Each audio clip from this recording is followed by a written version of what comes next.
Goeiemôre, Dok Matt wat praat. Ek neem my lewe in oëskou en ek kyk so 'n bietjie terug. Kyk terug op my verlede. Nou ja, ek weet verlede is onder die bloed van die lam en weet die verlede is in die diepte van die see gewerp en Jesus dink nooit meer daaraan nie. Maar daar's seker goeters wat ek net aan moet dink. Ek kyk na my lewe en ek sien my lewe soos 'n erdekruik op die grond, stikkend, fyn stukkies.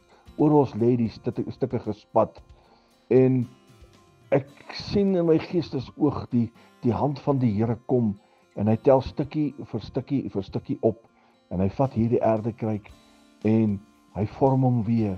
Sit elke stukkie van die legkaart sit hy so mooi in plek en my lewe kom mooi bymekaar.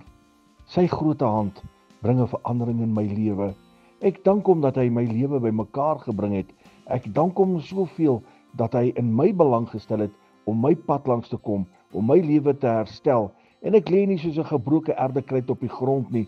Nee, ek is nou 'n koningskind, gewas in die bloed van die lam. Ek is syne, duur gekoop deur sy kosbare bloed. Ek dank hom dat hy in my belang gestel het. Dank hom dat hy my koning, my vader is. En nou is my lewe nie die mekaar nie. Nou is my lewe nie soos fyn stukkies erde op die grond nie. Nee, my lewe is in die hand van die Here. En wat so mooi is, hy het nie net die legstukkies bymekaar gesit nie.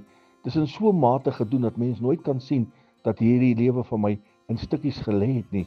Hierdie erdekruik is so mooi en volmaak bymekaar gesit en mense sal moet raai om te weet dat ek ooit in stukkies was. Jesus, die groot pottebakker, het my pad langs gekom en ek eer sy groote naam. Herlewingsgroete.